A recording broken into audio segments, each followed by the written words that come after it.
Hey everybody, Robert from Geeks of the Web here, and I'm just going to talk a little bit about the future of the MCU, or the Marvel Cinematic Universe, to geeks like us. I'm just going to talk a little bit about what's coming up next, and so spoiler alert for Avengers Endgame and the Marvel Cinematic Universe as a whole, because we're going to talk about it. So, snap cut. Aaron, you did that right? No?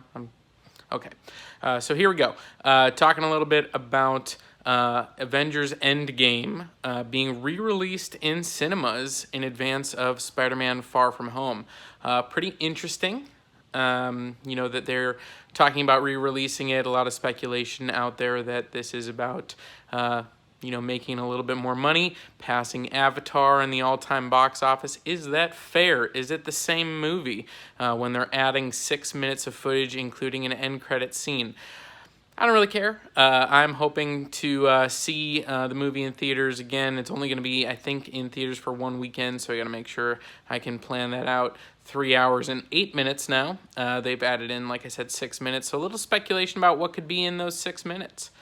Certainly, we could see some more footage. We know one of the scenes that got filmed that did not make the final cut was a scene of Tony Stark in the kind of soul landscape, the orange landscape that Thanos saw Child Gamora in Infinity War. We know that after Iron Man snap, I am Iron Man, epic moment, that he was in that world and saw his daughter played by an older actress. So we know that they filmed that and they put it in the film. They decided that audience weren't really responding to it because they didn't know who that character was, since it was played by a different actress as she was older. So they decided not to leave that in the film, but I'm speculating. I think that might make it in this new extended edition. I'm also anticipating that we might see some more footage, either pre the initial going to kill Thanos on his planet, where they team up with Captain Marvel and everybody goes up there. We might see some more kind of resolve, or I know we saw that footage of Black Widow, kind of firing at a target. So is she, preparing for this mission? She's focused on that. Or could that be, kind of once they've now formulated their plan of, hey, we're going to go, do this time travel thing, and she's got that resolve in her. So I'm anticipating a little bit more Black Widow footage, and certainly some more footage of them trying to, be a little bit more resolved. Maybe a little bit more Hawkeye as Ronin as well is potentially something we could see a little bit more footage of. So that would be kind of cool to see.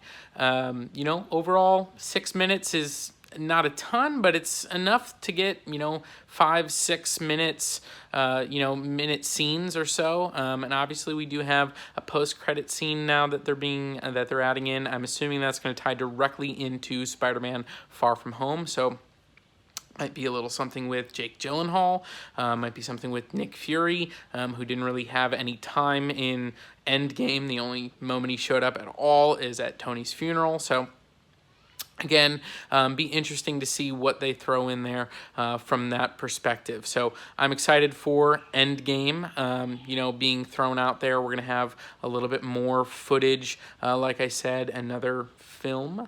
And so 6 more minutes. I'm excited. As we get into then Far From Home, Spider-Man Far From Home, here we come. Obviously Jake Gyllenhaal playing Mysterio. It's obviously setting up that he's at least saying that he's from another universe, a multiverse where his universe got destroyed. Mysterio kind of known for not being entirely truthful. We'll see if that is accurate, if that's the case, if Mysterio really is from another dimension, another universe, or if he's just saying that, trying to get in the good graces of S.H.I.E.L.D. and Nick Fury. I'm anticipating, similar to what we saw with Doctor Strange, with Baron Mordo, that he's going to be an ally for most of the film. But I am anticipating that before the film is over, that Peter Parker knows that Mysterio is not on the good guy's side. So I guess we'll see what happens there. I'm really looking forward to this movie. I'm hoping as well that we finally see Norman Osborn introduced into the Marvel Cinematic Universe. A great villain, obviously played very well by Willem Dafoe, in my opinion, in the Sam Raimi Spider-Man movies.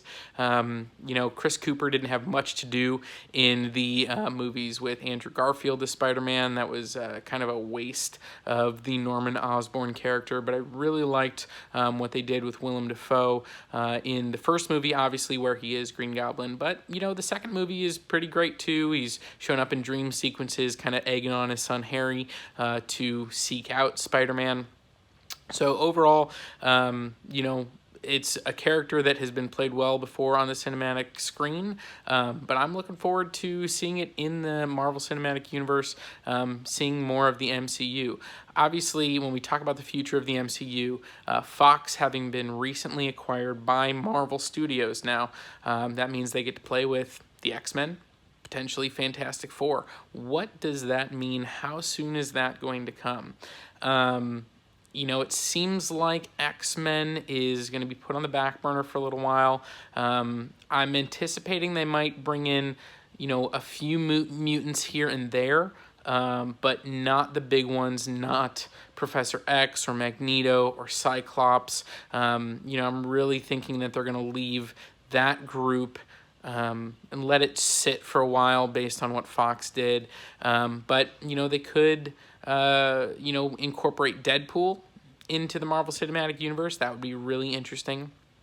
There's been some, recent coverage that, we could see Venom from the SpiderMan universe coming over, played by Tom Holland, and actually being part of the MCU, part of the Marvel Cinematic Universe.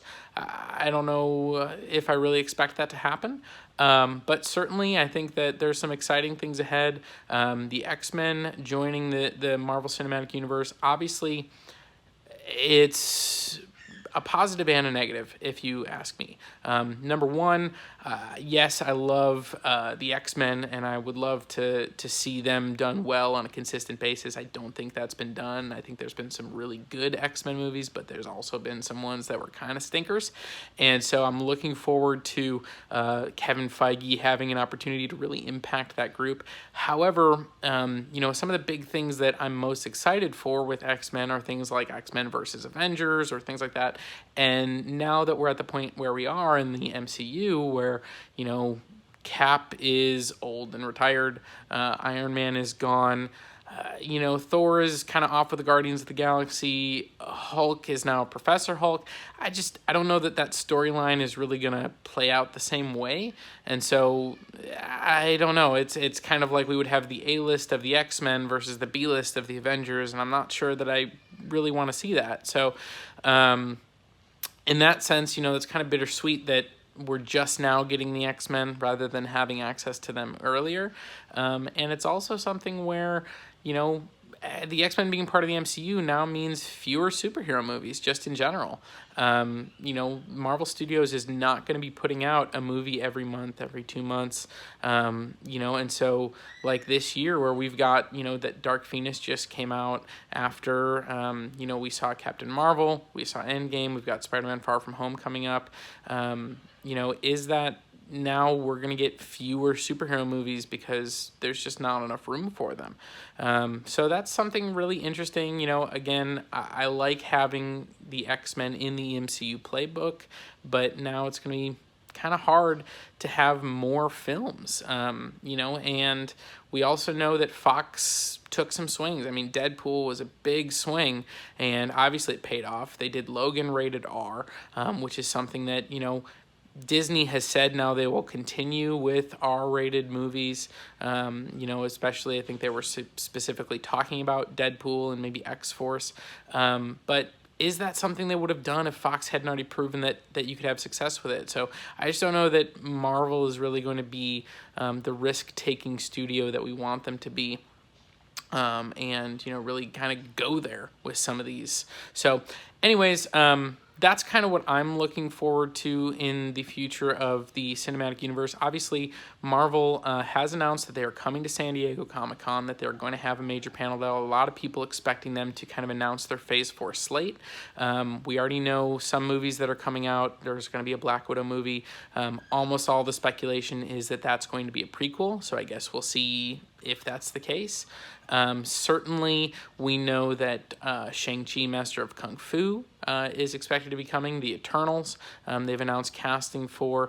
Obviously, we're expecting sequels to things like Captain Marvel, Black Panther, Doctor Strange, maybe another Ant-Man movie, Guardians of the Galaxy 3, obviously, and will Thor be involved in that? So there's a lot of things that, are kind of up for speculation. They have announced, I think, their Marvel movie dates up through 2023, I believe. They had 10 slots announced. That doesn't probably include the third SpiderMan movie that Tom Holland is contracted to do for Sony and Marvel. So, we'll kind of see. It might be 11 total movies within that time frame. But at the end of the day, we've got a lot coming. We're expecting to get more here in just a few weeks at San Diego Comic-Con, and obviously with the re-release of Endgame and then Far From Home coming out in theaters.